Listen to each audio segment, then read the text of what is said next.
إن الحمد لله نحمده ونستعينه ونستغفره ونعوذ بالله من شرور أنفسنا ومن سيئات أعمالنا من يهده الله فلا مضل له ومن يضلل فلا هادي له وأشهد أن لا إله إلا الله وحده لا شريك له وأشهد أن محمدا عبده ورسوله أما بعد يا أيها الذين آمنوا اتقوا الله حق تقاته ولا تموتن إلا وأنتم مسلمون يا أيها الناس اتقوا ربكم الذي خلقكم من نفس واحدة وخلق منها زوجها وبث منهما رجالا كثيرا ونساء واتقوا الله الذي تساءلون به والأرحام إن الله كان عليكم رقيبا يا أيها الذين آمنوا اتقوا الله وقولوا قولا سديدا يصلح لكم أعمالكم ويغفر لكم ذنوبكم ومن يطع الله ورسوله فقد فاز فوزا عظيما فإن أصدق الحديث كتاب الله وخير الهدي هدي محمد صلى الله عليه وسلم وشر الأمور محدثاتها وكل محدثة بدعة وكل بدعة ضلالة وكل ضلالة في النار.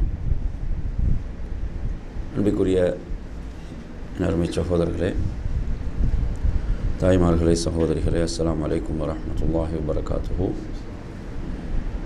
இன்றைய நமது இந்த மார்க்க விளக்க வகுப்பில் உதுவின் சட்டங்கள் என்ற ஒரு தலைப்பு. இந்த தலைப்பு என்பது மிக முக்கியமான ஒரு தலைப்பாகும்.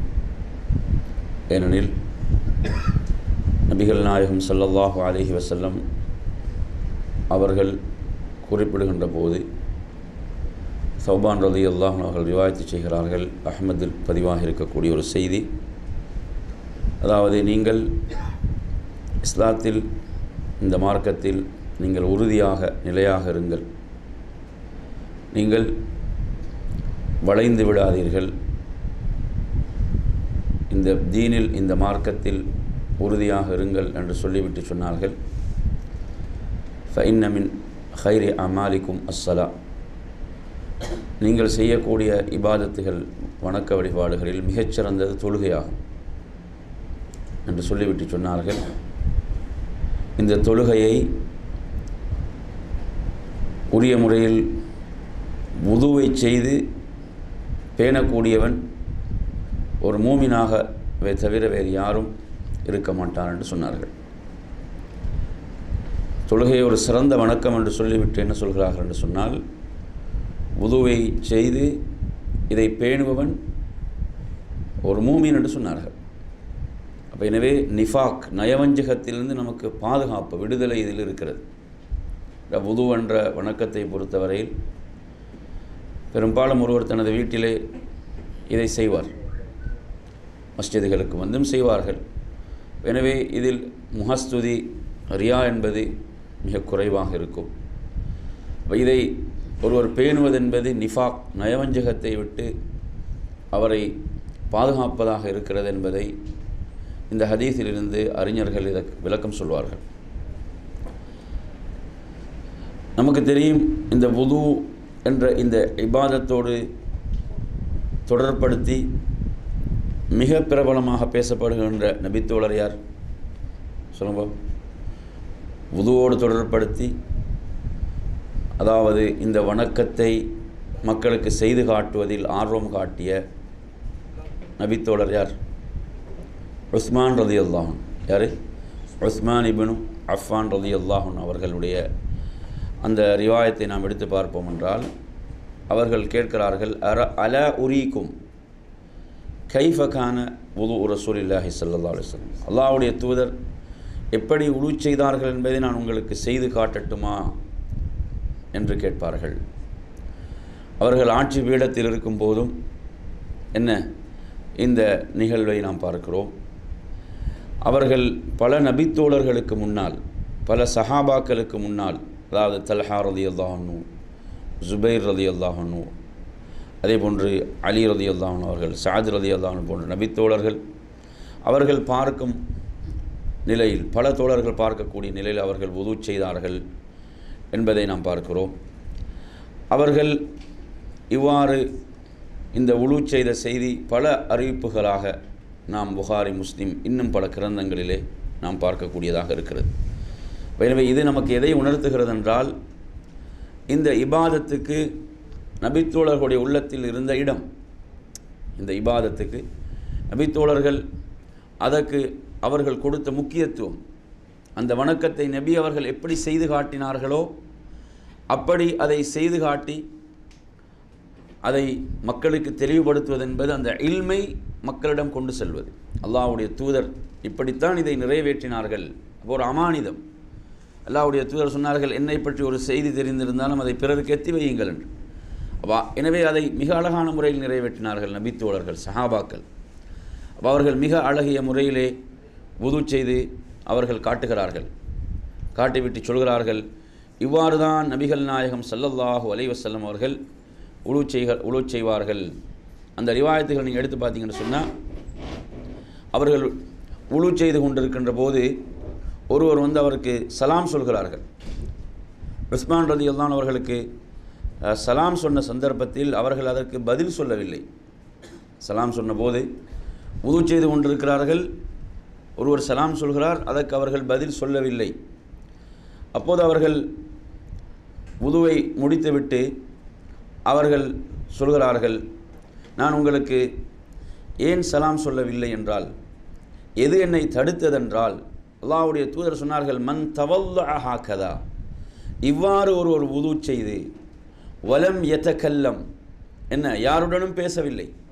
இவ்வாறு ஒருவர் உது செய்கிறார், உது செய்து யாருடனும் பேசாமல், சும்ம கால பிறகு சொல்கிறார், அஷ்ஹது அல்லா இலாஹ இல்லல்லாஹ் வஹ்தஹு லா ஷரீக லஹ் வ அன்ன முஹம்மதன் அப்துஹு வ ரசூலுஹு குஃபிர லஹு மா பைனல் வுதுஐன். இரண்டு உலுக்களுக்கு மத்தியில் நடந்த பாவங்கள் மன்னிக்கப்படும். உதாரணமாக ஒருத்தர் என்ன செய்கிறார், ஃபஜ்ருக்கு உது செய்கிறார், உலு செய்து அடுத்து அவர் என்ன செய்வார், லுஹருக்கு உலு செய்வார் என்று சொன்னால், அந்த இடைப்பட்ட நேரத்தில் ஏற்பட்ட பாவங்களுக்கு அது பரிகாரமாக அமைகிறது. இப்போ இதில் இந்த ஹதீஸில் சொல்லப்படுகின்ற முக்கியமான செய்தி என்ன, அவர் உது செய்யும் போது பேசவில்லை, பேசாமல் அந்த உதுவை முடித்துவிட்டு இந்த துவாவை சொல்கிறார். இந்த துவாவை சொன்னால் என்ன, அந்த இரண்டு உதுக்களுக்கு மத்தியில் நடந்த பாவங்கள் மன்னிக்கப்பட்டுவிடும் என்று அவர்கள் குறிப்பிடுகிறார்கள். எனவே இந்த ஹதீஸின் அடிப்படையில் உது செய்யும் போது ஒருவர் பேசக்கூடாதா என்ற ஒரு கேள்வி வரலாம். உது செய்யும் போது ஒருவர் பேச முடியாதா என்று சொன்னால், இப்போ இந்த ஹதீஸ் நமக்கு ஒரு சிறப்பை சொல்கிறது. இந்த ஹதீஸ் நமக்கு என்ன செய்கிறது, ஒரு சிறப்பை சொல்கிறது. எனவே அந்த அடிப்படையில் பேசுவது தடை இல்லை. தேவை ஏற்பட்டால், இமாம் நவவி ரஹிமஹுல்லாஹ் போன்ற அறிஞர்கள் சொல்கிறார்கள், ஏதாவது தேவை ஏற்பட்டால் பேசலாம், பேசுவதில் என்னல்ல தடை கிடையாது. புரியுதா? ஆனால் இங்கே ஒரு கூடுதலான சிறப்பு என்ன செய்யப்படுகிறது, சொல்லப்படுகிறது. கூடுதலான ஒரு சிறப்பு சொல்லப்படுகிறது. அப்போ எனவே அந்த அடிப்படையில் நாம் என்ன புரிந்து கொள்ள வேண்டும் சொன்னால், சிலர் நீங்கள் பார்ப்பீங்க பேசி பேசி உது செய்வார்கள், அதுக்கு பிறகு என்ன, பள்ளிக்குள்ளே போகும்போது அந்த உறுப்பை சரியாக கழுவினேனா, அது சரியாக கழுவிப்பட்டுச்சா, இந்த உறுப்பை சரியாக, இப்படியான சந்தேகங்கள் எல்லாம் எழும். காரணம் என்ன, என்ன காரணம், அவன் அந்த ஈடுபாடு அது அந்த வணக்கத்தில் இல்லை. பேசி பேசி உது செய்வது. அப்போ உது செய்து செல்கின்ற போதால் தொழுது கொண்டிருக்கும் போது சந்தேகம் வரும், என்ன இந்த உறுப்பை சரியாக கழுவினேனா இல்லையா. அப்போ ஏன் அங்கே அந்த கவனம் இல்லாத காரணத்தால் இப்படியான சந்தேகங்கள் உருவாகிறது. எனவே நாம் என்ன புரிந்து கொள்ள வேண்டும் என்று சொன்னால், உது செய்யும் போது ஒருவர் பேசினால் அவருடைய உது என்ன செய்யப்படும், ஏற்றுக்கொள்ளப்படும். உது வந்து என்னது, உது வந்து ஏற்றுக்கொள்ளப்படாமல் போகாது. ஆனால் நபி அவர்கள் நிறைய செய்திகள் நமக்கு சொல்லக்கூடிய விஷயம் என்னவென்று சொன்னால், உதுவை பரிபூர்ணமாக நிறைவேற்றுங்கள். அஸ்பகில் உது, உள்ள நீங்கள் என்ன செய்யுங்க, பரிபூர்ணமாக முழுமையாக நிறைவேற்றுங்கள் என்பதை நிறைய செய்திகளில் சொல்லுவாங்க. நாங்கள் முழுமையாக பரிபூர்ணமாக நிறைவேற்றுதல் என்பது சில பொழுதுகள் நாங்கள் பேசி பேசி செய்யும் போது என்ன செஞ்சிடும், அது தவறி போகலாம். ஏன்னா நமது கவனம் என்ன, அந்த பேச்சுகளில் இருக்கும். அதனால் நாம் என்ன செய்ய வேண்டும், அந்த இபாதத்தை நாங்கள் ஒரு அலட்சியமான ஒரு இபாதத்தாக ஒரு நாளும் பார்த்து விடக்கூடாது. ஏன்னா ஒரு மிக உயர்ந்த ஒரு இபாதத், மிக உன்னதமான ஒரு இபாதத்தான் இந்த வுது என்ற இபாதத்தாக இருந்து கொண்டிருக்கிறது. அதனால தான் நபி அவங்க சொன்னாங்க, இதை ஒரு மூமின் தான் என்ன செய்வான், உரிய முறையில் நிறைவேற்றுவான் என்று சொன்னார்கள். ஒரு மூமின் தான் இதை உரிய முறையில் நிறைவேற்றக்கூடியவனாக இருப்பான் என்று சொன்னார்கள். அப்போ அதனால் அதாவது நாம் புரிந்து கொள்ள வேண்டிய விஷயம் என்றால், சட்டம் என்று நாம் எடுத்தோம் என்று சொன்னால் அதாவது இப்போ உது செய்யும் போது பேசுவது என்பது என்ன, அந்த உதுவை பாதிக்காது. ஆனால் நாம் என்ன செய்து விடக்கூடாது, அப்படி பேசுவது அந்த உதுவை நாம் முழுமையாக செய்வதை விட்டு நம்மை, அல்லது அது பரிபூர்ணமாக நிறைவேற்றப்படுகின்ற விடயங்களை விட்டு அவைகள் தடுக்கப்பட்டு விடக்கூடாது என்பதை நாம் புரிந்து கொள்ள வேண்டும். அதே போன்று மக்கள் பெரும்பாலும் ஒரு சந்தேகம் அடிக்கடி கேட்கக்கூடிய ஒன்றுதான், இப்போ உதுவின் போது என்ன முழங்கால்கள் திறந்திருக்கின்றன. இப்போ முழங்கால்கள் திறந்த நிலையில் ஒருவர் உது செய்தால் உது ஏற்றுக்கொள்ளப்படுமா என்று சொன்னால் உது ஏற்றுக்கொள்ளப்படும். உது என்ன செய்யப்படும், அவருடைய முழங்கால்கள் திறந்திருக்கிற நிலையில் ஆடைகள் அப்படின்னு உயர்ந்திருக்கும் நிலையில் உது செய்தால் உது ஏற்றுக்கொள்ளப்படும். உதுவில் எந்த பாதிப்பும் கிடையாது. ஆனால் அவுரத் என்பது கட்டாயம் என்ன, மறைக்கப்பட வேண்டிய பகுதி என்று சொன்னால் அது எல்லா காலங்களிலும் என்ன செய்யப்பட வேண்டும், அது மறைக்கப்பட வேண்டிய ஒரு பகுதி. எனவே அந்த சட்டத்தை நாம் புரிந்து கொள்ளணுமே தவிர அது உதுவில் என்ன செய்யாது, ஒரு பாதிப்பையும் ஏற்படுத்த. அதே போல் நாம் என்ன அந்த இபாதத்தை செய்யும் போது நாம் என்ன அழகான முறையிலே நிறைவேற்றுவது என்பது அங்கு நாம் என்ன செய்ய வேண்டும், கவனிக்க வேண்டிய ஒரு விஷயமாக இருந்து கொண்டிருக்கிறது. அப்போ எனவே இப்போ உஸ்மான் ரலியல்லாஹு அன்ஹு அவர்கள் பல செய்திகளை சொல்கிறாங்க. பல செய்திகளை என்ன சொல்கிறாங்க அப்படின்னு பார்த்தீங்கன்னு சொன்னால், அவர்கள் சொல்கிறார்கள், யாராவது அல்லாஹ்வுடைய தூதர் சொன்னார்கள், அவங்க உது செய்து காட்டுறாங்க, உது செய்து காட்டிவிட்டு சொல்கிறாங்க, அதாவது அல்லாஹ்வுடைய தூதர் சொன்னார்கள், இவ்வாறு நான் உது செய்வதை போன்று யாராவது உது செய்து பிறகு 2 ரக்காத் தொழுகின்றார், சும்ம ஸல்லா ரக்அத்தைன், 2 ரக்காத்துகள் தொழுகின்றார், அவரது நஃப்ஸுக்கு எந்த ஒரு பேச்சுக்கும் இடமளிக்காமல், எந்த ஒரு எண்ணத்துக்கும் இடமளிக்காமல் அவர் 2 ரக்காத் தொழுவார் என்று சொன்னால் அவர் முன் செய்த பாவங்கள் மன்னிக்கப்பட்டுவிடும், அவர் முன் செய்த பாவங்கள் மன்னிக்கப்பட்டுவிடும் என்பது ஆதாரபூர்வமான செய்தியாக இருக்கிறது.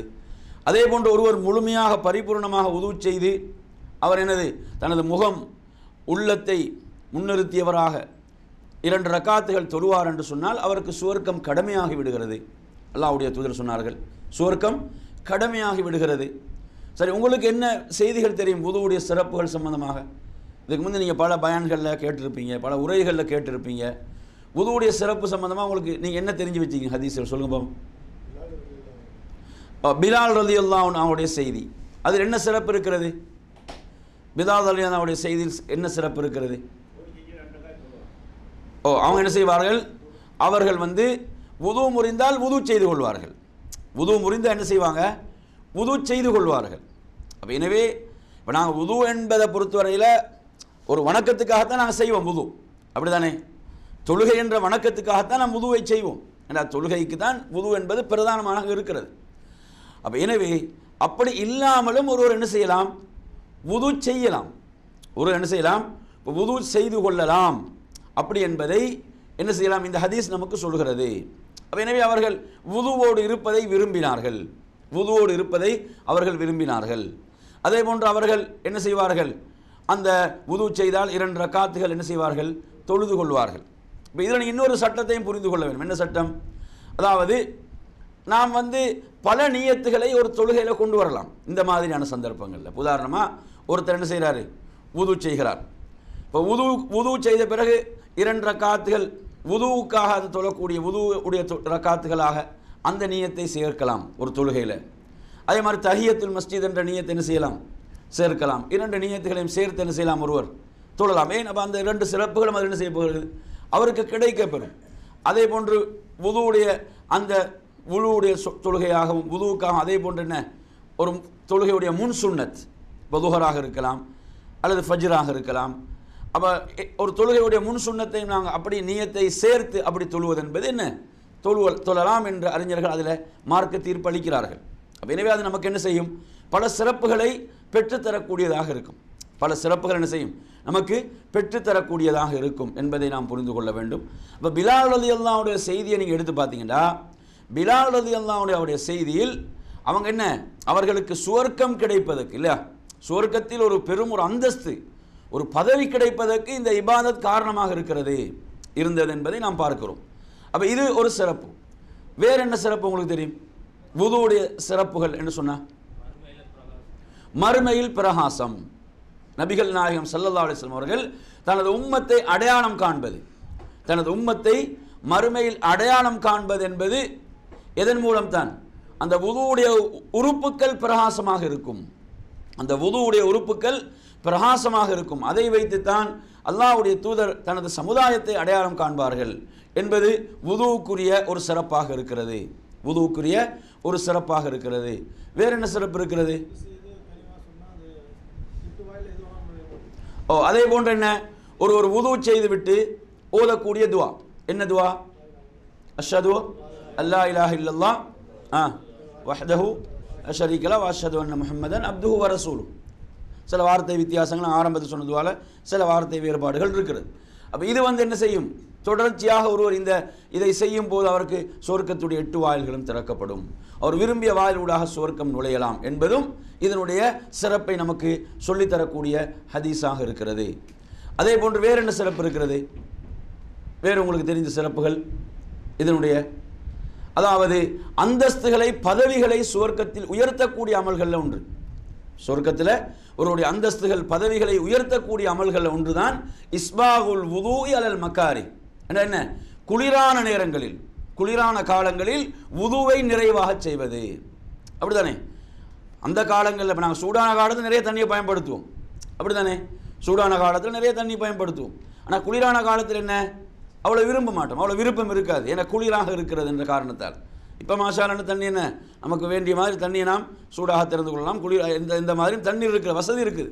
அப்போ ரசூலுல்லாஹ் சொல்கிறாங்க, குளிரான காலத்தில் வுதுவை நிறைவாக செய்தல், முழுவை நிறைவாக செய்வது என்பது என்ன செய்யக்கூடியதாக, அவர் அந்தஸ்துகளை உயர்த்தக்கூடியதாக, பாவங்களை மன்னிக்கக்கூடியதாக, உறுதிமிக்க காரியங்களில் உள்ளதாக எல்லாம் நபி அவங்க என்ன செய்கிறாங்க, இப்படி பல சிறப்புகளை சொல்கிறார்கள்.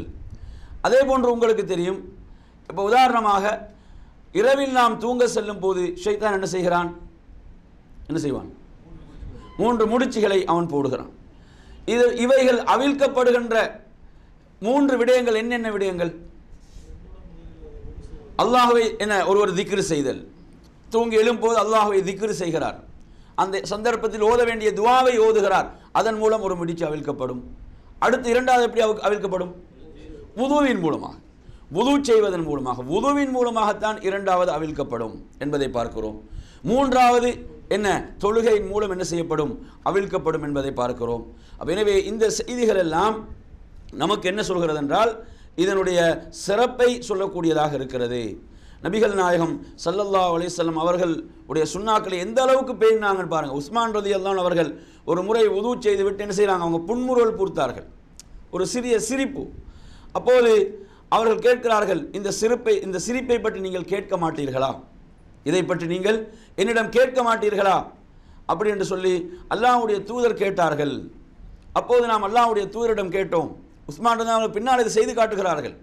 அப்போது அல்லாஹ்வுடைய தூதர் சொல்கிறார்கள், ஒரு அடியான் வுது செய்கிறான், வுது செய்து அவன் தனது முகத்தை கழுவுகின்ற போது அதனால் ஏற்பட்ட எல்லா பாவங்களும் மன்னிக்கப்படுகிறது.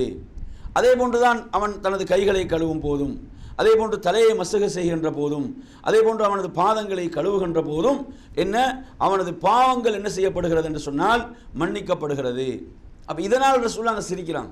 அது ஒரு மகிழ்ச்சியான ஒரு விஷயம். என்ன, அல்லாஹ் மன்னிக்கிறான், அல்லாஹ்வுடைய மன்னிப்பு கிடைக்கக்கூடிய இடம். அப்போ அல்லாஹ் மன்னிக்கக்கூடிய இடமாக இந்த இடம் இருக்கிறது. அதனால் என்ன செய்தார்கள், அவர்கள் சிரித்தார்கள். அப்போ இதே முறையை உஸ்மான் ரலியல்லாஹு அவர்கள் பின்னால் செய்து காட்டினார்கள் என்பதையும் நாம் என்ன செய்கிறோம், பார்க்கிறோம். அப்போ எனவே இப்படியான பல செய்திகளை நாம் இதனுடைய சிறப்புகள் தொடர்பாக பார்க்கிறோம். சிறப்புகள் தொடர்பாக பல செய்திகளை நாம் என்ன செய்கிறோம், பார்க்கிறோம். அடுத்ததாக என் அருமையான சகோதரர்களே, இப்போ இந்த வுது என்ற இந்த இபாதத்தை இந்த வணக்கத்தை பொறுத்தவரையில் நாம் எந்தெந்த வணக்கத்தை செய்வதற்காக வுது செய்ய வேண்டும், எந்தெந்த வணக்கத்தை செய்வதற்காக நாம் வுது செய்ய வேண்டும் சொல்லுங்க பாப்போம். அதாவது தொழுகை, அப்படிதானே? தொழுகை என்ற வணக்கம் நபிகள் நாயகம் ஸல்லல்லாஹு அலைஹி வஸல்லம் சொன்னார்கள். என்ன, அதாவது வுது, அந்த வுது இன்றி தொழுகை என்ன செய்யப்பட மாட்டாது, ஏற்றுக்கொள்ளப்பட மாட்டாது. இல்லைங்கச்சா? சில ரிவாயத்தை பார்க்கலாம், அல்லாஹ்வுடைய தூதர் சொல்றார், அல் வுது ஷத்ருல் ஈமான் என்றான். வுது என்பது ஈமானுடைய அரைப்பகுதி என்றார்கள். ரசூலுல்லாஹ் எப்படி சொல்றாங்க, வுது என்பது ஈமானின் அரைப்பகுதி. அப்ப ஈமானோடு தொடர்படுத்தி ரசூலுல்லாஹ் வுதுவை சொன்னார்கள் என்ற செய்தியை பார்க்கிறோம்.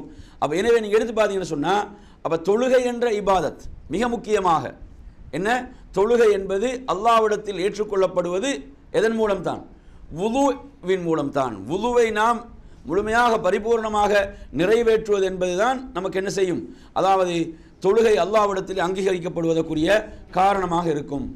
வேற என்ன, அதாவது தவாஃப் என்ற வணக்கம். இப்போ தவாஃபை நாம் எடுத்து பார்ப்போம் என்று சொன்னால், தவாஃப் என்ற வணக்கத்துக்கு வுதுவை பொறுத்தவரையில் அதிகமான அறிஞர்கள் கடமை என்ற கருத்தை முன்வைக்கிறார்கள். இன்னும் சில அறிஞர்கள் என்ன, அது சுன்னா, என்ன அது தவாஃபுக்கு சுன்னத்தான ஒரு விடயமாக சொல்கிறார்கள், சுன்னத்தான ஒன்றாக சொல்கிறார்கள். அப்போ எனவே அதில் நாம் கவனிக்க வேண்டிய விஷயம் என்னென்றால், அதில் வரக்கூடிய ஒரு ரிவாயத், இப்னு அப்பாஸ் ரலியல்லாஹு அன்ஹு ரிவாயத் தான் அதில் வருகிறது. அதில் எப்படி வருகிறது என்றால், அவர்கள் சொல்கிறார்கள் தவாஃப் என்பது தொழுகையை போன்ற ஒரு வணக்கம். தவாஃப் என்பது தொழுகையை போன்ற ஒரு வணக்கம். அதில் நீங்கள் என்ன, அதாவது தொழுகையில் நமக்கு பேச முடியாது, தவாஃபில் நீங்கள் பேசினால் நல்லதை பேசுங்கள் என்று ஒரு ரிவாயத்து வருகிறது. அந்த ரிவாயத்தை பொறுத்தவரையில் அது அப்துல்லா இப்னு அப்பாஸ் அவருடைய கூற்றாக மௌகூஃப் என்ற தரத்தில் தான் அந்த செய்தி இருக்கிறது, மௌகூஃப் என்ற நிலையில் இருக்கிறது. அதனால் என்ன செய்வாங்கன்னா அறிஞர்கள் சொல்வார்கள், அதாவது தவாஃபுக்கு வுதுவுக்கு எந்த அளவு, இந்த தொழுகைக்கு எந்த அளவு வுது கடமை, அந்த அளவுக்கு தவாஃபுக்கு என்ன செய்ய முடியாது, சொல்ல முடியாது. இந்த ரிவாயத்து மாத்திரம் தான் இருக்கிறது. எனவே அந்த அடிப்படையில் சிலர் என்ன செய்வார்கள், அதை ஒரு சுன்னாவாக காணுவார்கள், ஒரு சுன்னத்தாக அதை காணுவார்கள். அதே போன்று நமக்கு வேறு எந்த வணக்கங்களுக்கு இந்த என்ன சொல்லுங்க பாப்போம், எதுக்கு வரும், வேறு எந்த வணக்கத்துக்கு வுது நமக்கு தேவைப்படும், வேறு எந்த வணக்கங்களுக்கு? இப்போ நாங்கள் ரெண்டாக பிரிக்கலாம். ஒன்று வந்து கட்டாயம் வுது அவசியம், கட்டாயம் என்ன வுது அவசியமான வணக்கங்கள் என்று நாம் சொல்லதாக இருந்தால் தொழுகையை நாம் சொல்லலாம். அடுத்து என்ன தான் சொல்லலாம், தவாஃபை, என்ற அதிகமான தவாஃபை சொல்கிறார்கள், தவாஃபை முன்வைக்கலாம், தவாஃபை சொல்லலாம். அதே போன்று நீங்கள் எடுத்து பார்த்தீங்கன்னு சொன்னால் வேறு சில சந்தர்ப்பங்கள் இருக்கிறது. அந்த சந்தர்ப்பங்களை பொறுத்தவரையில் அதில் வந்து வுதுவை பொறுத்தவரையில் வுது வந்து சுன்னத்தாக இருக்கிறது, வுது என்பது சுன்னத்தாக இருக்கிறது. வுது வந்து சுன்னத்தான சந்தர்ப்பங்கள், வுது வந்து சுன்னத்தான சந்தர்ப்பங்களாக எந்தெந்த சந்தர்ப்பங்களை சொல்லலாம்? தூங்குவதற்கு முன்னால், தூங்குவதற்கு முன்னால். உங்களுக்கு தெரியும் பரா இப்னு ஆசிப் ரலியல்லாஹு அன்ஹு அவர்களுடைய ஒரு ரிவாயத்தை நாங்கள் பார்க்குறோம். பரா இப்னு ஆசிப் ரலியல்லாஹு அவர்களுக்கு நபிகள் நாயகம் ஸல்லல்லாஹு அலைஹி வஸல்லம் அவர்கள் என்ன சொல்லிக் கொடுக்குறாங்கன்னு சொன்னால், நீங்கள் தூங்கச் செல்வதற்கு முன்னால் எப்படி நீங்கள் தொழுகைக்கு வுது செய்வீர்களோ, தொழுகைக்கு வுது செய்வீர்களோ அது போன்று நீங்கள் என்ன செய்யுங்க, வுது செய்து கொள்ளுங்கள் என்று சொன்னார்கள். அப்போ எனவே ஒரு தூங்குவதற்கு முன்னால் வுது செய்வது சுன்னவாக இருக்கிறது. அதே போன்று குர்ஆனை தொடுவதற்கு முன்னால் மஸ்ஸுல் முஸ்ஹஃப், இப்போ குர்ஆனை தொடுதல், குர்ஆனை தொடுதல் நீங்கள் எடுத்தீங்கன்னா இதில் பல அறிஞர்கள் என்ன செய்கிறாங்கன்னு சொன்னால், அதாவது அனுமதிக்கப்படாத வாஜிப் என்ற அளவுக்கு சொல்கிறாங்க. குர்ஆனை தொடுவதற்கு வுது என்பது வாஜிப் என்ற கருத்தை சொல்லக்கூடிய அறிஞர்கள் என்ன செய்கிறாங்க, அறிஞர்கள் இருக்கிறார்கள். அதே போன்று இன்னும் சில அறிஞர்கள் என்ன செய்கிறாங்க, அதை வந்து வாஜிப் என்ற நிலையில் காணாவிட்டாலும் எந்த அல்லாஹு தஆலா குர்ஆனில் சொல்லக்கூடிய வசனம் லா யமஸ்ஸுஹு இல்லல் முத்தஹ்ஹரூன், என்ன பரிசுத்தவான்கள் தூய்மையானவர்களை தவிர அதை தொடமாட்டார்கள் என்ற குர்ஆன் வசனத்தை கொண்டு வருவார்கள். அந்த வசனத்தை பொறுத்தவரையில் ஃபி கிதாபி மக்னூன், முன்னால் வரக்கூடிய அந்த அதில் வரக்கூடிய செய்தி அது என்ன, லவ்ஹுல் மஹ்ஃபூதில் உள்ள அந்த ஏட்டைத்தான் அது குறிக்கிறது என்ற விளக்கம் அதற்கு இருக்கிறது. ஆனால் இந்த வசனத்தை வைத்து சில அறிஞர்கள் என்ன செய்வாங்க, என்ன சுத்தமாக தூய்மையாக ஒருவர் குர்ஆனை தொட வேண்டும் என்ற கருத்தை முன்வைப்பாங்க. எனவே பொதுவாக நாம் புரிந்து கொள்ள வேண்டும், குர்ஆனை தொடும் போது ஒரு வுதுவோடு இருப்பது என்பது என்ன, ஒரு சுன்னாவாக, ஒரு விரும்பத்தக்க ஒரு விடயமாக இருந்து கொண்டிருக்கிறது என்பதை நாம் என்ன செய்ய வேண்டும், இதிலே பார்த்து கொள்ள வேண்டும். அதே போன்று நீங்கள் எடுத்து பார்த்தீங்கன்னு சொன்னால், இப்போ சுன்னத்தான சந்தர்ப்பங்கள், சுன்னத்தான சந்தர்ப்பங்கள் அப்படின்னு சொல்லி பார்க்கின்ற போது, அதாவது நபிகள் நாயகம் ஸல்லல்லாஹு அலைஹி வஸல்லம் அவர்கள் ஒரு முறை என்ன செய்கிறாங்கன்னு சொன்னால், அவர்கள் ஒருவர் வந்து ரசூலுல்லாஹ்வுக்கு சலாம் சொல்கிறார்கள். அப்போ ரசூலுல்லாஹ் வந்து வுது செய்து கொண்டிருக்கிறார்கள், ரசூலுல்லாஹ் வுது செய்து கொண்டிருக்கிறாங்க. ரசூலுல்லாஹ் என்ன செய்யவில்லை, அந்த அவருக்கு பதில் சொல்லவில்லை. வுது செய்து முடிந்த பிறகு என்ன செஞ்சாங்க, ரசூலுல்லாஹ் சலாம் சொன்னார்கள். வுது செய்து முடித்த பிறகு ரசூலுல்லாஹ் சலாம் சொன்னாங்க. சொல்லிவிட்டு சொன்னார்கள், அதாவது அல்லாஹ்வுடைய தூதர் சொன்னார்கள், நான் உங்களுக்கு பதில் சொல்லாமல் இருந்தது என்னை எது தடுத்தது என்றால், அதாவது நான் அல்லாஹுவை தூய்மையான நிலையில் நினைவு கூறுவதை என்ன நான் விரும்புகிறேன், அப்படி தூய்மையின்றி நினைவு கூறுவதை வெறுத்தேன் என்ற ஒரு வரக்கூடிய ஒரு செய்தி வருகிறது. அப்போ இந்த செய்தி அடிப்படையில் பார்த்தீங்கன்னு சொன்னால், ஒருவர் என்ன அல்லாஹுவை நினைவு கூறுகின்ற போது வுதுவோடு இருக்கிறது என்பது ஒரு சிறந்த விஷயம். ஆனால் ரசூலுல்லாஹ் என்ன செஞ்சுக்கிறாங்க, வுது இல்லாமலும் அல்லாஹுவை நினைவு கூறக்கூடியவனாக இருந்தாங்க என்பதுக்கு வேறு செய்திகள் ஆதாரம் இருக்கிறது. ஆனால் இந்த செய்தி நமக்கு எதை சொல்கிறது என்று சொன்னால், அதாவது ஒருவர் சுன்னத்தால் ஒரு நடைமுறை அல்லாஹ்வை நினைவு கூறுவதற்காக வுதுவோடு இருத்தல் என்பதை பார்க்கலாம். அதே போன்று ஒருவர் கணவன் மனைவியுடைய இல்லற வாழ்க்கை, அவங்க என்ன அவங்களோட இல்லற வாழ்வு, அந்த இல்லற உறவுக்கு பிறகு அல்லாஹ்வுடைய தூதர் ஸல்லல்லாஹு அலைஹி வஸல்லம் அவர்கள் சாப்பிட நினைத்தாலும், நபி அவங்க சாப்பிடுவதற்கு எண்ணினாலும் அல்லது அவங்க தூங்குவதற்கு எண்ணினாலும் அவர்கள் தொழுகைக்கு வுது செய்வது போன்று வுது செய்து கொள்வார்கள் என்ற ஹதீஸை நீங்கள் புகாரியில் பார்க்கலாம். அப்போ எனவே இது சுன்னத்தான ஒரு சந்தர்ப்பம். எந்த சந்தர்ப்பம் இது? அதாவது ஒரு இல்லற உறவுக்கு பிறகு சாப்பிடுவதற்கு எண்ணினாலும் தூங்குவதற்கு நினைத்தாலும் வுது செய்து கொள்வது. அதே போன்று அல்லாஹ்வுடைய தூதர் சொல்கிறார்கள், அதாவது கணவன் மனைவியுடைய அந்த இல்லற உறவுக்கு பிறகு மறுபடியும் அவர்கள் அந்த உறவை மேற்கொள்ள விரும்பினால் அல்லாஹ்வுடைய தூதர் சொல்கிறார்கள் வுது செய்து கொள்ளட்டும். இந்த ஹதீஸ் முஸ்லிமிலே இடம்பெறுகிறது. அதே போன்று நாம் பார்க்கிறோம், கடமையான குளிப்பை நிறைவேற்றுவதற்கு முன்னால் வுது செய்வது சுன்னாவாக இருக்கிறது. அல்லாஹ்வுடைய தூதர் ஸல்லல்லாஹு அலைஹி வஸல்லம் அவர்கள் என்ன செய்வார்கள்? கடமையான அந்த குளிப்பை நிறைவேற்றுகின்ற போது அவர்கள் என்ன செய்வார்கள்? தனது கைகளை கழுவக்கூடியவர்களாக, சுத்தப்படுத்தக்கூடியவர்களாக, தனது மறை உறுப்பை கழுவக்கூடியவர்களாக, அதன் பிறகு வுது செய்யக்கூடியவர்களாக இருந்தார்கள் என்ற செய்தியை நாங்கள் பார்க்கிறோம். அதே போன்று நீங்கள் எடுத்து பார்த்தீங்கன்னா ரசூலுல்லாஹ் சொன்னாங்க, நீங்கள் சமைத்த ஏதாவது ஒரு உணவை உண்டால் வுது செய்யுங்கன்னு வருது செய்தி. சமைத்த ஏதாவது ஒரு உணவை நீங்கள் உட்கொண்டால் வுது செய்யுங்கள் என்ற செய்தியை நாங்கள் பார்க்குறோம். அப்போ இந்த செய்தி என்ன? பொதுவாக ஒரு சுன்னத்தான ஒரு நடைமுறை என்பதை நாம் பார்க்கலாம். அதே போன்று நீங்கள் எடுத்து பார்த்தீங்கன்னு சொன்னால் வுதுவை ஒருவர் புதுப்பித்துக் கொள்ளல், வுதுவை ஒருவர் என்ன செய்வது? நபிகள் நாயகம் அவர்கள் ஒவ்வொரு தொழுகைக்காக வுது செய்வார்கள். ஆனால் மக்கா வெற்றி கொள்ளப்பட்ட அந்த ஆண்டில் அல்லாஹ்வுடைய தூதர் என்ன செஞ்சாங்க? ஒரே உழுவோடு என்ன செஞ்சாங்க? பல தொழுகைகளை தொழுதார்கள் என்ற செய்தியையும் பார்க்கிறோம். அதே போன்று நீங்கள் எடுத்து பார்த்தீங்கன்னு சொன்னால், அதாவது ஒருவருக்கு வாந்தி வந்து விட்டால் வுது செய்வது என்ன விரும்பத்தக்கது என்பதற்கு ஒரு செய்தி வருகிறது. அபு தர்தா ரலியல்லாஹு அன்ஹு அறிவிக்கக்கூடிய ஒரு செய்தியில் அல்லாஹ்வுடைய தூதர் ஸல்லல்லாஹு அலைஹி வஸல்லம் அவர்கள் ஒரு முறை அவர்கள் வாந்தி எடுத்துவிட்டு வுது செய்தார்கள் என்ற ஒரு செய்தியை கொண்டு வருகிறார்கள். எனவே இது போன்ற செய்திகள் எல்லாம் வுது செய்வதற்கு சுன்னத்தான சந்தர்ப்பங்கள். இப்போ நான் வுது செய்வதற்கு சுன்னத்தான சந்தர்ப்பங்களாக எதை பார்த்தோம்? கொஞ்சம் சொல்ல மீட்டிக்குள்ள என்னென்ன சொன்னோம்? வுது செய்வதற்கு சுன்னத்தான சந்தர்ப்பங்கள், உறங்குவதற்கு முன்னால் வுது செய்து கொள்வது சுன்னா. வேற அதே போன்று இல்லற உறவு என்பதற்கு பிறகு மறுபடியும் உணவு உட்கொள்வதாக இருந்தாலும், அதே போன்று தூங்குவதாக இருந்தாலும், மறுபடியும் இல்லற அந்த உறவில் ஈடுபடுவதாக இருந்தாலும் வுது செய்வது என்பது சுன்னாவாக இருக்கிறது என்றதை பார்த்தோம். வேற அல் குர்ஆனை ஒருவர் அதை தொடுகின்ற போது, ஓதுகின்ற போது வுது செய்வது என்பதை பார்த்தோம். வேற சமைத்த உணவுகளை ஒருவர் சாப்பிட்டால் மறுபடியும் வுது செய்து கொள்வது சுன்னா என்பதை பார்த்தோம். வேற அதே போன்று கடமையான குளிப்பை நிறைவேற்றுவதற்கு முன்னால் வுது செய்து கொள்வது சுன்னா என்பதை பார்த்தோம். வேற என்ன சந்தர்ப்பங்கள்? வாந்தி ஒருவர் எடுத்தால் வுது முறியாது. வுது முறியாது. நமக்கு தெரியும் வுதுவை முறிக்கக்கூடிய காரியங்கள், நாம் படித்து வச்சுக்கிறோம். சொல்லுவோம். அதாவது முன்பின் துவாரங்களால் ஏதாவது என்ன செய்வது?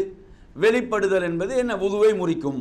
இதை நாங்கள் படித்து வைத்திருக்கிறோம். முன்பின் துவாரங்களால் ஏதாவது வெளிப்பட்டால் வுது முறியும் என்பதை நாம் என்ன செய்திருக்கிறோம்? படித்து வைத்திருக்கிறோம்.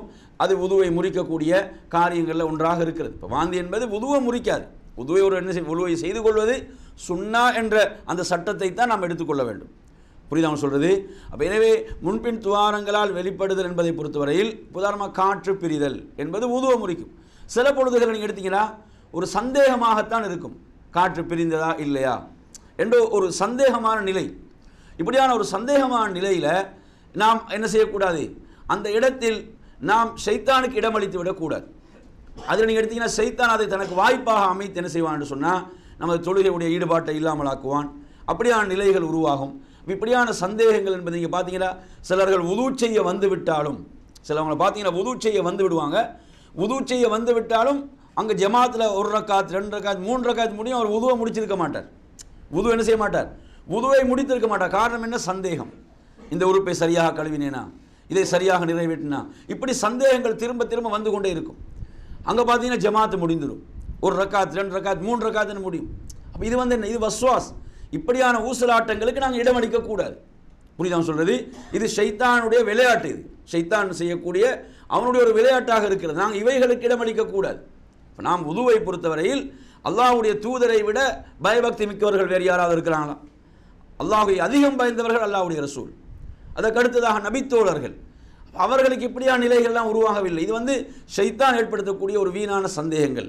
இப்போ நாங்கள் உது செய்கின்ற போது நமக்கு தெரியும், நீங்கள் ஒரு உறுப்பை ஒரு முறை கழுவுவதும் சுன்னாதான். ஒரு முறை நீங்கள் என்ன செய்றீங்க, இப்போ வாரீங்க, பள்ளிக்கு வாரீங்க, மஸ்ஜிதுக்கு வாரீங்க, ஜமாத்து நடக்குது என்று சொன்னால் நீங்கள் என்ன செய்யலாம், உறுப்பை ஒரு முறை கழுவுவதும் சுன்னாதான்.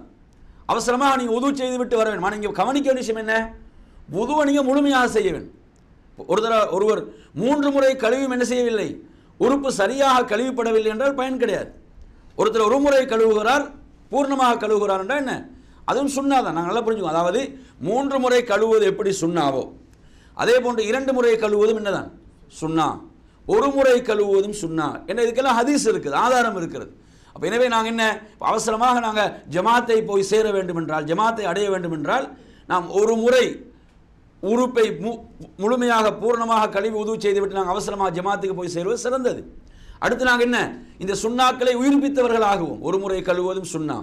நாங்கள் 3 முறையை கழுவினா அந்த 2 முறையை கழுவக்கூடிய சுண்ணாவை எங்களோட வாழ்க்கையில் நாங்கள் செய்தவர்களாக மாட்டோம், ஒரு முறை கழுவக்கூடிய சுண்ணாவை செய்தவர்களாக மாட்டோம். அப்போ எனவே ஒரு முறை கழுவுவது என்பதும் சுண்ணாவாக இருக்கிறது, 2 முறை கழுவுவதும். இதில் ஒரே ஒரு வேறுபாடு தான், தலையை மசகு செய்வது.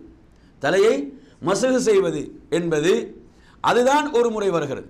சிலவங்க 2 முறை எப்படி சொல்லுவாங்கடா, இப்போ நாங்கள் எப்படி தலையை மசகு செய்வோம், கொஞ்சம் செஞ்சு காட்டுங்களேன். தூக்கம் வரவங்க குறிப்பாக கையை இப்படி என்ன செய்வோம், இப்படி கொண்டு போயிட்டு திருப்பி கொண்டு வரும். இப்படி திருப்பி கொண்டு வருவது சிலவங்க 2 எண்ணுவாங்க. புரியுது அவன் சொல்கிறது? இப்போ 2 சொல்லக்கூடியவங்க இதை வச்சு தான் 2 எண்ணுவாங்க. ஹதீஸ் முறை என்னென்னா இதுதான் முறை.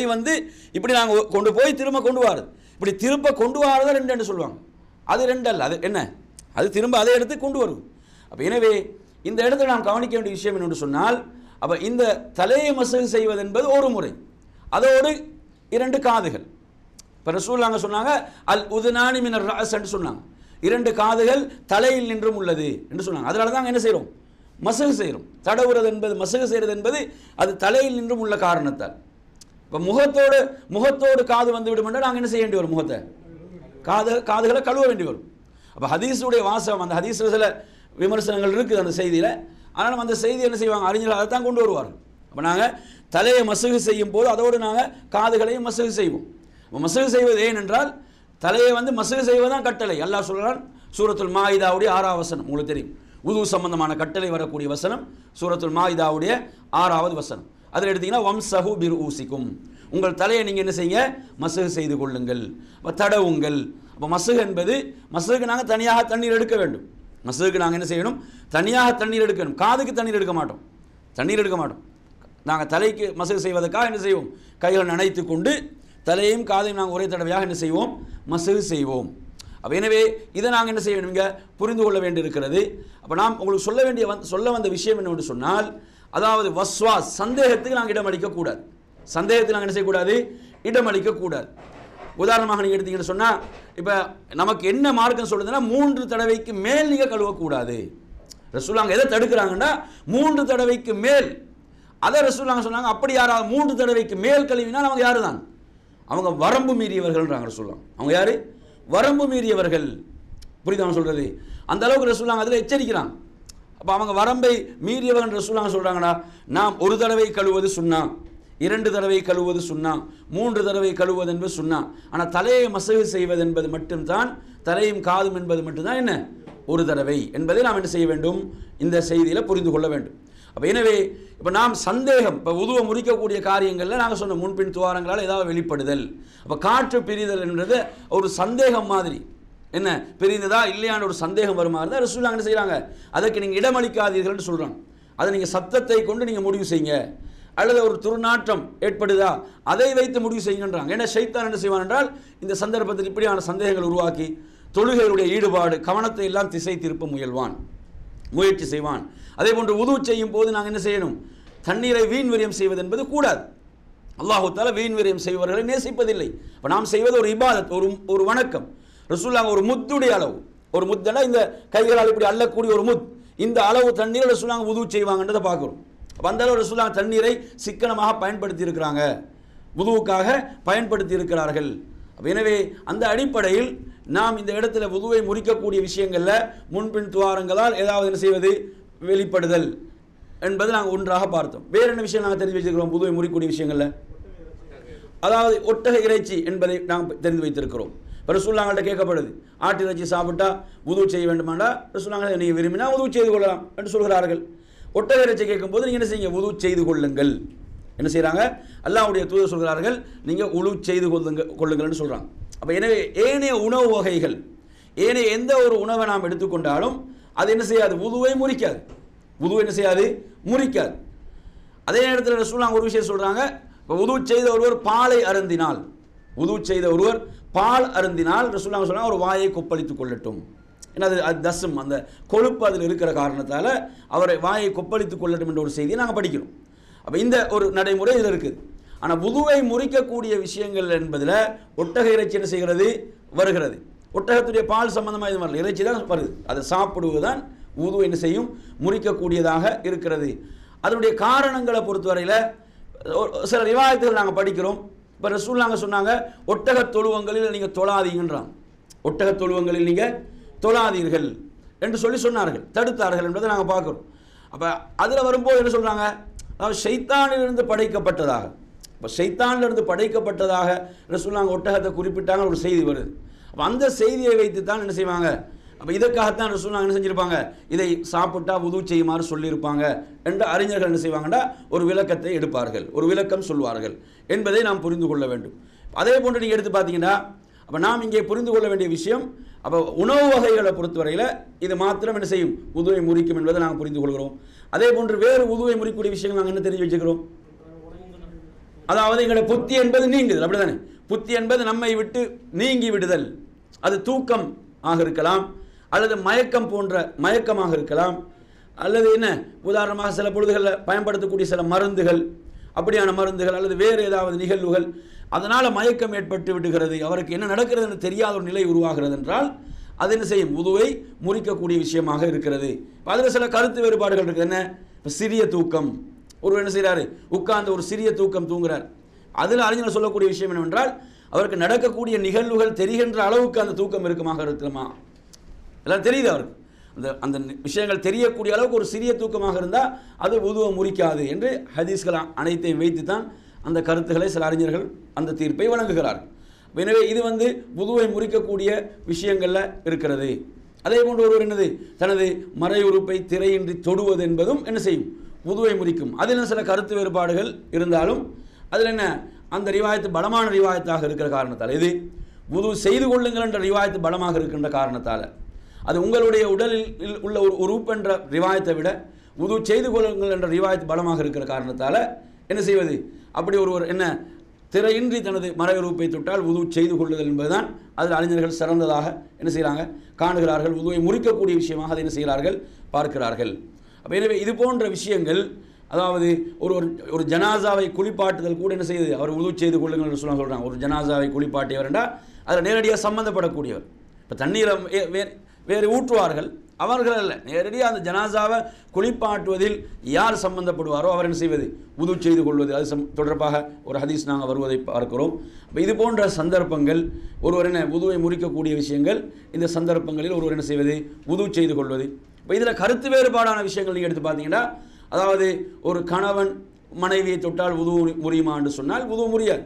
இப்போ இமாம் ஷாஃபி ரஹிமத்துல்லாஹி இடத்துல அந்த என்ன வுது முறியும் என்ற ஒரு கருத்து இருந்தாலும், இதில் அந்த குர்ஆனில் வரக்கூடிய வசனத்துக்கு லாமஸ்து நிசா என்ற வசனம், பெண்களை தொட்டால் என்ற அந்த லாமஸ் என்ற வார்த்தைக்கு இப்னு அப்பாஸ் ரலியல்லாஹு அன்ஹு சொல்லக்கூடிய விளக்கம் என்னவென்று சொன்னால், அதாவது உடல் உறவு தான் இதை சொல்லும். இந்த லாமஸ்து என்ற வார்த்தைக்குரிய விளக்கம் அப்துல்லா இப்னு அப்பாஸ் சொல்கிறாங்க, என்ன, அதாவது உடல் உறவை குறிக்கக்கூடியதான் இந்த வார்த்தை என்று சொல்கிறார்கள். எனவே அந்த அடிப்படையில் என்ன செய்யாது, அது வுதுவை முறிக்காது. என்ன செய்யாது, அதாவது ஒரு மனைவி தொடுதல் என்பது வுதுவை முறிக்காது. என்ன பேர், ரசூலுல்லாஹி அவங்களுடைய வாழ்நாளில் கூட நாங்கள் சில நிகழ்வுகளை பார்க்குறோம். உங்களுக்கு தெரியும், ஒரு நாள் இரவு ரசூலுல்லாஹ் என்ன மஸ்ஜிது நபவி, அவங்க மஸ்ஜிதுக்குள்ளே சுஜூதில் இருக்கிறாங்க. ஆயிஷா அவங்களோட காலை தொட்டாங்கன்னு வருது, காலை என்ன செய்தார்கள், கால் சுஜூதில் இருக்கிறது அவங்க தொட்டாங்கன்ற செய்தியை பார்க்குறோம். அதே போன்று ரசூலுல்லாஹ் தொழுகையில், இரவு தொழுகையில் என்ன செய்வாங்க, ஆயிஷா அவங்களை குத்தி விடுவாங்க கால்களை மடக்கி கொள்வதற்காக நாங்கள் ஹதீஸில் படிக்கிறோம். இதெல்லாம் என்ன செய்து உதுவை முறிக்காது என்பதை தெளிவாக சொல்லக்கூடிய செய்திகள். எனவே இதை நாம் புரிந்து கொள்ள வேண்டும். அதே போன்று நமக்கு தெரியும் இந்த வுதுவுடைய இந்த முறை, இப்போ வுதுவுடைய அந்த வாஜிபுகள், வுதுவுடைய அர்கான்கள் அப்படின்னு நாங்கள் பார்க்கின்ற போது, வுதுவுடைய அர்கான்கள் என்று நாங்கள் சொல்லுவோமாக இருந்தால், இப்போ ஒருவர் வுது செய்யும் போது முதலாவது கவனிக்க வேண்டிய விஷயம் என்ன? முதல்ல கவனிக்க வேண்டிய விஷயம் அந்நியா இல்லையா? அதே போன்று தான் தண்ணீர். இப்போ அந்த தண்ணீரும் என்ன, சுத்தமானதாக இருக்க வேண்டும், தூய்மையான தண்ணீராக இருக்க வேண்டும், தூய்மையானதாக அந்த தண்ணீர் இருக்க வேண்டும். அதே போன்று அந்த தண்ணீர் ஹலாலானதாக இருக்க வேண்டும், அப்படிதானே? ஹலாலானதாக அனுமதிக்கப்பட்டதாக இருக்க வேண்டும், திருடப்பட்ட தண்ணீராக இருக்க முடியாது, இருக்கக்கூடாது என்ற செய்திகளும். அதே போன்று ஒருவர் வுது செய்கின்ற போதில் முதலாவது எந்த இபாதத்தாக இருந்தாலும் அந்நியா, எண்ணம் என்ன, இந்த வுதுவை நான் அல்லாஹ்வுக்காக நிறைவேற்றுகிறேன், இந்த தொழுகை நிறைவேற்றுவதற்காக நிறைவேற்றுகிறேன் என்ற அடிப்படையில் அந்நியா என்பது முக்கியமாக இருக்கிறது. அதே போன்று பிஸ்மில்லா என்று சொல்வது சிலர்கள் வாஜிப் என்ற ஒரு கருத்தை சொன்னாலும், இது தொடர்பாக வரக்கூடிய ஹதீஸ்கள் எல்லாம் என்னது, பலவீனம் இருக்கின்ற காரணத்தால் இதை ஒரு சுன்னா, ஒரு சுன்னத்தான ஒன்றாகத்தான் சொல்லலாம். பிஸ்மில்லா என்பதை ஒருவர் என்ன செய்வது, வுது செய்யும் போது பிஸ்மில்லா என்று சொல்லுதல், பிஸ்மில்லா என்று சொல்லுதல். அதே போன்று நீங்கள் எடுத்து பார்த்தீங்கன்னு சொன்னால், அதாவது குர்ஆனுடைய வசனத்தை நீங்கள் எடுத்து பாருங்கள்.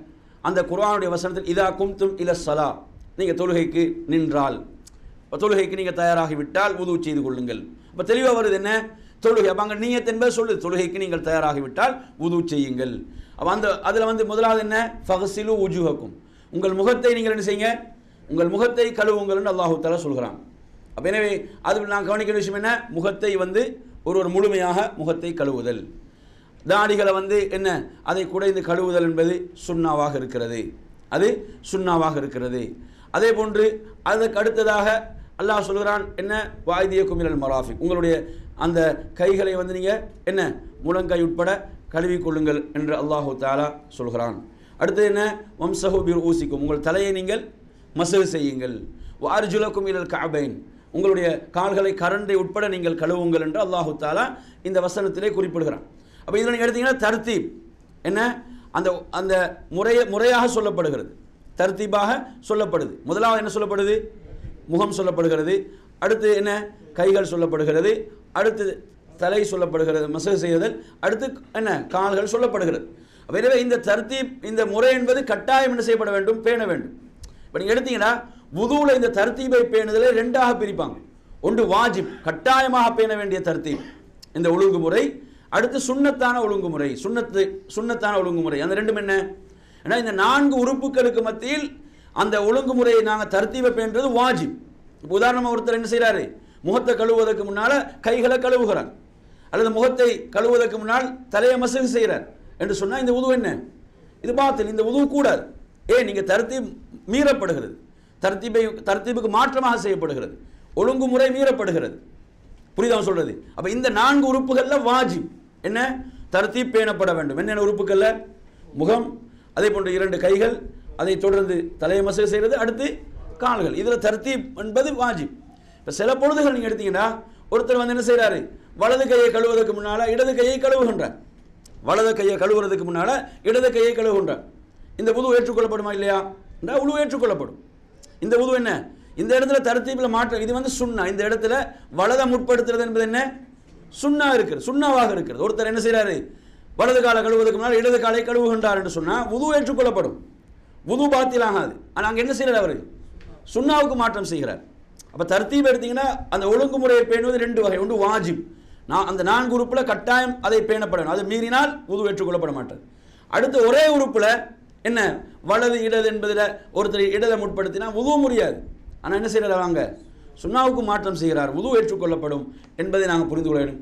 அதே போன்று நீங்கள் எடுத்தீங்கன்னா அல் முவாலாத், முவாலாத் என்று சொன்னால் என்ன, அதாவது உறுப்புகளுக்கு மத்தியில் அது தொடர்ச்சியாக கழுவ வேண்டும். உதாரணம் என்ன செய்கிறாரு, ஒருத்தர் முகத்தை கழுவி கொண்டிருக்கிறார், அவர் மொபைலுக்கு என்ன ஏதோ ஒரு கோல் வருது, அப்படி போய் உட்கார்ந்து என்ன 10-15 நிமிஷம் பேசுகிறார், அந்த உறுப்புகளும் காய்ந்து விடுகிறது, மறுபடியும் கையை கழுவ முடியாது. ஏன்னா அங்கே அந்த தொடர்ச்சி விடுபட்டு போகுது. அல்லது உது செய்து கொண்டிருக்கும் போது யாரோ வீட்டுக்கு வராங்க, போய் கதவை திறக்கிறார், அவரோட உட்கார்ந்து பேசி கொண்டிருக்கிறாரு, ஏன்னா அந்த உறுப்புகளும் காய்ந்து விடுகின்றன, திரும்ப உது செய்ய வேண்டும். இப்போ முவாலாத் என்பது என்ன, அடுத்தடுத்து அந்த உறுப்புகள் கழுவப்பட வேண்டும் என்பதை நாங்கள் இதில் புரிந்து கொள்ள வேண்டியதாக இருக்கிறது. அதே போன்று நீங்கள் எடுத்து பார்த்தீங்கன்னா ரசூலுல்லாஹ் கடுமையாக எச்சரித்த ஒரு விஷயம் என்ன, உதுவுடைய விஷயத்தில் மிக கடுமையாக எச்சரித்தார்கள். என்ன, அதாவது வயலுள்ளில் அகாபி மினன்னார் என்று சொன்னார்கள். குதிகளை வந்து கழுவவில்லை என்றால், இந்த குதிகள், பாதங்களுடைய குதிகள் கழுவப்படவில்லை என்றால் அது நரகத்தில் என்று சொன்னாங்க. ஏன்னா அது அந்த பகுதி பெரும்பாலும் என்ன, சில அலட்சியமாக இருப்பாங்க, அந்த பகுதி சரியாக கழுவப்படாது. ரசூலுல்லாஹ் ஒரு முறை பார்க்குறாங்க, அவங்க சஹாபாக்கள் உழு செய்வதை பார்த்து விட்டு சொன்னார்கள், வயலுள்ளில் அகாபி மினன்னார் என்று சொன்னார்கள். குதிகள் கழுவப்படாதவர்களுக்கு என்ன, அது நரகத்தில் என்று ரசூலுல்லாஹ் எச்சரித்திருக்கிறாங்க. அப்போ அதில் நாங்கள் மிக கவனமாக இருக்க வேண்டும். அதே போன்று பராஜிம் என்று சொன்னால் இந்த மாதிரி இடங்கள் உதுவில் வந்து இதையில் நாங்கள் இந்த வகஸ்ருல் பராஜிம், இந்த இடங்கள் நாங்கள் கணுக்கள் என்று சொல்கிறோமா இல்லையா, இவைகள் நாங்கள் நன்றாக தேய்த்து கழுவ வேண்டும். எனவே இந்த உது என்ற இபாதத் முறையாக அழகாக செய்யப்பட வேண்டிய ஒரு இபாதத்தாக இருந்து கொண்டிருக்கிறது. எனவே நாம் இதை பற்றி ஓரளவு இந்த வகுப்பில் நாங்கள் ஒரு சில செய்திகளை நாம் உங்களுக்கு என்ன செய்தோம், உங்களுக்கு இதில் விளக்கினோம். ஏதாவது கேள்விகள் உங்களுக்கு சந்தேகங்கள் இருந்தால் நீங்கள் என்ன செய்யலாம், கேட்டு இதில் விளக்கம் பெறலாம். ஏதாவது உங்களுக்கு கேள்விகள் சந்தேகங்கள் இருக்குதா உதுவோடு சம்மந்தப்படுத்தி இந்த தலைப்பில்?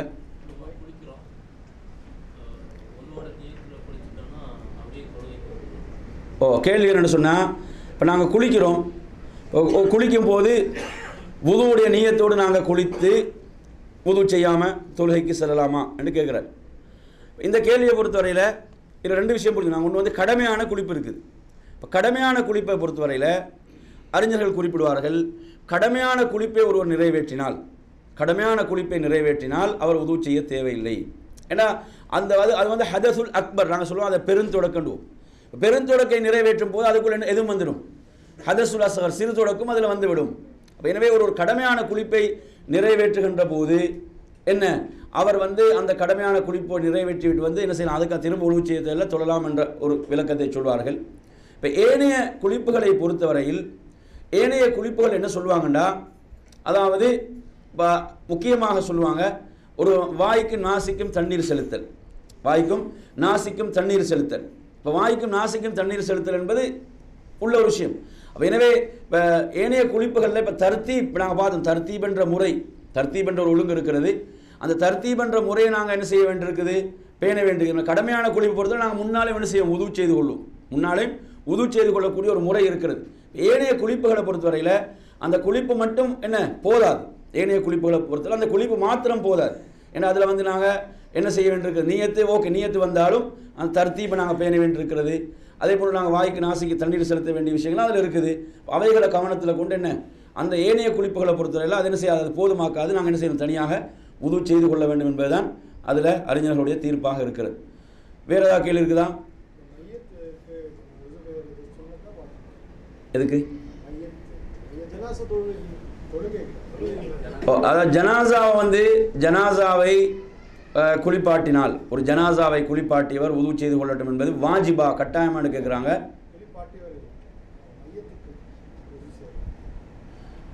மையத்துக்கு உது செய்ய வைக்கிறது கட்டாயம். என்ன நாங்கள் என்ன செய்கிறோம், அந்த மையத்துக்காக ஒரு ஜனாசா தொழுகை நாங்கள் என்ன செய்கிறோம், நடத்துகிறோம். ஜனாசா தொழுகை என்ன செய்கிறோம், நடத்துகிறோம். அந்த மையத்துக்கு நாங்கள் குளிப்பாற்றுறது முழுமையாக நடந்துனா பிரச்சனை இல்லை. குளிப்பாற்றுறதுன்னு நடந்துட்டுண்டா இப்போ அதில் என்ன செய்யுது, அந்த உறுப்புகள் தான் சுத்தம் செய்யப்படுது படிப்படியாக. அதே மாதிரி அந்த குளிப்பாட்டக்கூடியவர்கள் அந்த நீயத்தோடு தான் அதை என்ன செய்வாங்க, நிறைவேற்றுவார்கள். அதே போதுமானது. அல்லாஹ்வால். வேறு அடுத்ததாக நாங்கள் இன்னொரு முக்கியமான விஷயம் உங்களுக்கு சொல்ல வேண்டியிருக்குது. அதாவது உது செய்கின்ற போது நாங்கள் வாய்க்கும் நாசிக்கும் தண்ணீர் செலுத்தக்கூடிய முறையில் ஹதீஸ்களை நாங்கள் படிக்கும்போது அதில் வரக்கூடிய அதாவது முறைகளை நீங்கள் எடுத்தீங்கன்னா, ஒருவர் வந்து என்ன செய்கிறது, தனது வலது கையால் வாய்க்கு நாசிக்கு முறையடியாக தண்ணீரை செலுத்தி இடது கையால் இப்படி சீரக்கூடிய முறை, 3 முறை இப்படி செய்யக்கூடிய முறை தான் ஹதீஸ்களில் வரக்கூடிய முறையாக இருக்கிறது. 2க்கு சேர்த்து ஒரே தடவையாக தண்ணீர் எடுக்கிறது, 2க்கு சேர்த்து ஒரே தடவையாக தண்ணீர் எடுத்து 3 முறை சீரக்கூடிய முறை என்ற முறை தான் என்ன செய்யுது, ஹதீஸில் வரக்கூடிய ஒரு முறையாக இருக்கிறது. நாங்கள் அதில் என்ன செய்யணும், அதிலும் கொஞ்சம் சரியான கவனத்தை அதில் எடுக்க வேண்டும். அதே போன்று உளுவுடைய சுண்ணாக்கள் வரும்போது நாங்கள் முன்னால் பல் துலக்குதல், சிவாக் என்பதும் ரசூலுல்லாஹ் என்ன செய்திருக்கிறாங்க, அதை ஆர்வப்படுத்தி சொல்லியிருக்கிறாங்க. மிஸ்வாக் செய்து கொள்ளுதல், பல் துலக்குதல் என்பதும் ஹதீஸ்களில் இடம்பெற்ற ஒரு செய்தியாக இருக்கிறது. வேறு எதுவும் முழு கேள்வி இருக்குதா உதுவோடு சம்மந்தப்படுத்தி நாங்கள் நீங்கள் படித்த பாடத்தில்?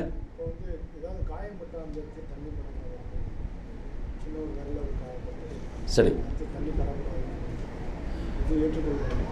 உதுவா இப்போ அதாவது உடலில் ஏதாவது காயங்கள், உதுவுடைய உறுப்புகளில் ஏதாவது காயம் ஏற்பட்டால், உதுவுடைய உறுப்புகளில் ஏதாவது காயம் ஏற்பட்டால் இதில் வந்து நீங்கள் எடுத்து பார்த்தீங்கன்னு சொன்னால் 2 விதமான விஷயம் இருக்குது. ஒன்று வந்து பெண்டேஜ் நாங்கள் போடுறோம், அந்த உழுவுடைய உறுப்புகள் ஏதாவது பெண்டேஜ் போடப்படுமாக இருந்தால் அதில் அந்த விஷயத்தை பொறுத்தவரையில் சில அறிஞர்கள் சொல்கிறார்கள் அதன் மீது மசகு செய்வது போதுமானது. அதன் மீது நாங்கள் ஏனைய உது செய்யுமாறு உழு செய்வது, அந்த உறுப்புக்கு வரும்போது அந்த இடத்துல நாங்கள் என்ன செய்வது, மசகு அதன் மேல் தடவிக்கொள்வது போதுமானது என்று சொல்வார்கள். ஆனால் இது தொடர்பாக நீங்கள் எடுத்தீங்கன்னா நேரடியாக ஆதாரபூர்வமான செய்திகள் எதுவும் இதில் கிடைக்கல. அதனால் இதில் பலமான கருத்தாக இருக்கக்கூடிய விஷயம் என்னவென்று சொன்னால், அதாவது தயமும் செய்து கொள்ளுதல். என்ன செய்வது, தயமும் செய்து கொள்ளுதல் என்ற முறைதான் இதில் சிறந்ததாக இதில் காணப்படுது. உதாரணமாக ஒருத்தர் என்ன செய்கிறார், உது செய்து கொள்கிறார்.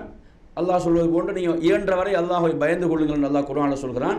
அல்லாஹ்வுடைய தூதர் சொல்கிறார், நான் ஒன்றை உங்களுக்கு ஏவினால் அதை இயன்ற உங்களுடைய சக்திக்கு ஏற்ப இயன்றவரை நிறைவேற்றுங்கள் என்று சொல்கிறார்கள். எனவே ஏனைய உறுப்புகள் எல்லாம் அவர் உது எப்படி செய்வார் அது போன்று கழுவிவிட்டு அந்த உறுப்பு அவர் கழுவாத காரணத்தால், அந்த இடத்தை அவர் கழுவாத காரணத்தால் அதற்காக அவர் என்ன செய்வார்னா தயமும் செஞ்சு கொள்வார். என்ன செய்வார், தயமும் செய்து கொள்வார் என்ற முறை தான் இதில் என்ன சரியான முறையாக இதில் இருக்குது. ஆனால் சில அறிஞர்கள் என்ன செய்கிறாங்க, பெண்டேஜ் மீது மசகு செய்யலாம் என்று தீர்ப்பு வழங்கிய அறிஞர்களும் இருக்கிறாங்க, இல்லைன்னு சொல்லலை. என்ன செய்யலாம், பெண்டேஜ் இருந்தால் அதன் மீது மசகு செய்யலாம் என்று மார்க்க தீர்ப்பு வழங்கியவர்களும் இருக்கிறது. அதில் வேறு அடுத்த கருத்தும் இருக்கிறது என்பதை உங்களுக்கு இதை சொல்லிக்கொள்கிறேன்.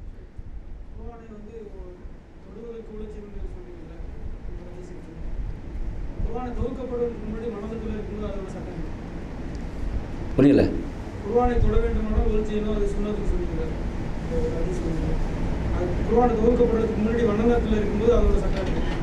உள்ளத்தில் இருந்தாவா? இல்லை, உள்ளத்தில் இருந்தால் எந்த பிரச்சனையும் இல்லை. இப்போ நாங்கள் என்ன சொல்ல ஆரம்பிச்சோம் சொன்னால் இது ஒரு சுண்ணத்தான காரியமான நடைமுறைப்பட ஒரு சுண்ணத்தான ஒரு விஷயமாக சொல்கிறோம். உள்ளத்தில் ஒருத்தர் சுமந்து இருக்கிறாருன்னா எந்த பிரச்சனையும் இல்லை. அதில் எந்த இதில் முரண்பாடு இல்லை. புரியல,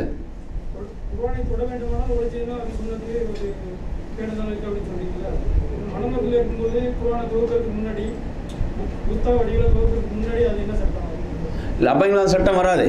அது ஒரு நூல் ஒரு தொகுப்பாக வரும்போது மார்க்காஞ்சன் என்ன சொல்கிறாங்கடா, இப்போ அல்லாஹ் குர்ஆன் சொல்கிறான் என்ன லா யமஸ்ஸுல் முத்தஹரூன் என்ற அடிப்படையில் நான் ஆரம்பத்தில் சொன்னேன் லவுல் மஹஃபூலில் உள்ள அந்த ஏட்டுக்கு தான் அந்த விளக்கம்.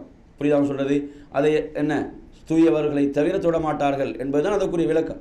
ஆனால் அந்த வசனத்தை வைத்து அறிஞர்கள் சொல்லக்கூடியது, இப்போ உதாரணமாக குர்ஆன் என்று சொன்னால் அதுக்கு நம்ம உள்ளத்தில் என்ன இருக்குது, ஒரு மகத்துவம் இருக்கிறது, ஒரு கண்ணியம் இருக்கிறது. இப்போ நீங்கள் பார்க்கலாம் பள்ளிகளில் கூட எழுதி போட்டிருப்பாங்க, என்ன நீங்கள் குர்ஆனுக்கு நேரம் அவங்களோட கால்களை நீட்டாதீங்கடா, என்ன சிலவங்க கஷ்டத்தில் நீட்டுவாங்க, ஆனாலும் அது என்ன அது ஒரு அகௌரவம் மாதிரி பார்க்கப்படுது சமூக வளமையில். எனவே குர்ஆன் என்பது ஒரு உயர்ந்தது என்ற அடிப்படையில், ஒரு சிறப்புகளின் அடிப்படையில் என்ன செய்வாங்க அறிஞர்கள், உது செய்து கொள்வதை அதை ஒரு சுன்னாவாக அதில் காண்றாங்க. அதுதான் அதுக்குரிய நாங்கள் புரிந்து கொண்ட விஷயம்.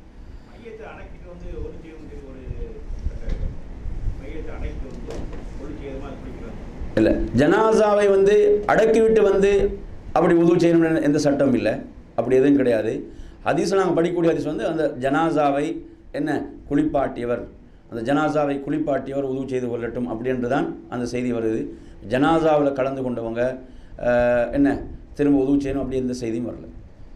அல்லாஹ் அதான் ஆரம்பத்தில் சொன்னோம். அதாவது அது உது ஏற்றுக்கொள்ளப்படும். ஆடைகள் முழங்கால திறந்திருக்குமாக இருந்தால் அது உதுவில் எந்த பாதிப்பையும் ஏற்படுத்தாது. உது ஏற்றுக்கொள்ளப்படும். உது என்ன செய்யப்படும், ஏற்றுக்கொள்ளப்படும். அது பொதுவாக உள்ள சட்டம். அது என்ன அவுரத் பொதுவாக எல்லா காலங்களிலும் மறைக்கப்பட வேண்டியது என்பதுதான் அது நாங்கள் புரிந்து கொள்ள வேண்டிய விளக்கமாக இருக்கிறது. அடுத்ததாக ஒரே ஒரு நினைவூட்டல். இப்போ நாங்கள் இந்த சஃபர் மாதத்தில் இருக்கிறோம்.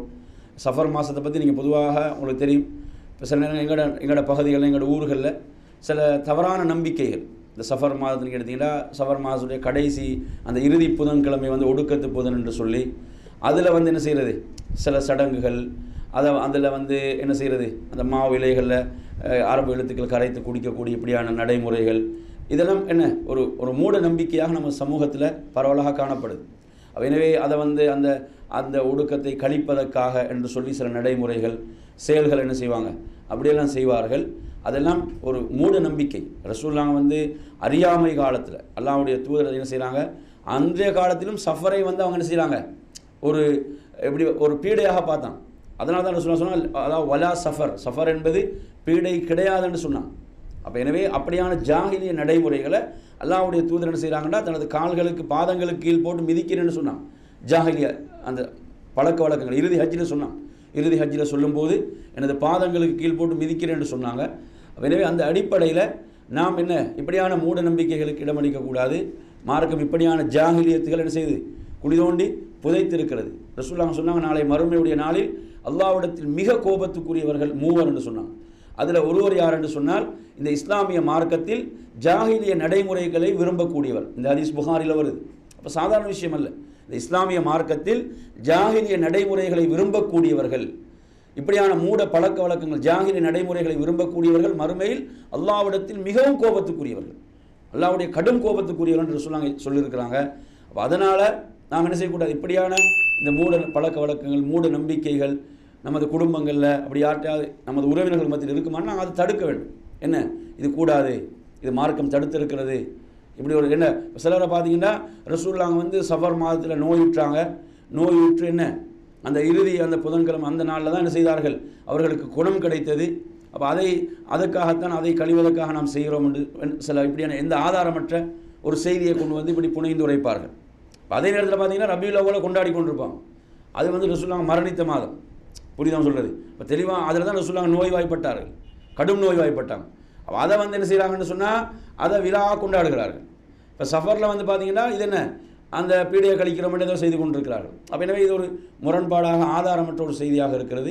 இப்படியான ஜாஹிலிய இந்த நடைமுறைகள் மூட நம்பிக்கைகள் அவைகள் நாமும் ஈடுபட வேண்டும்.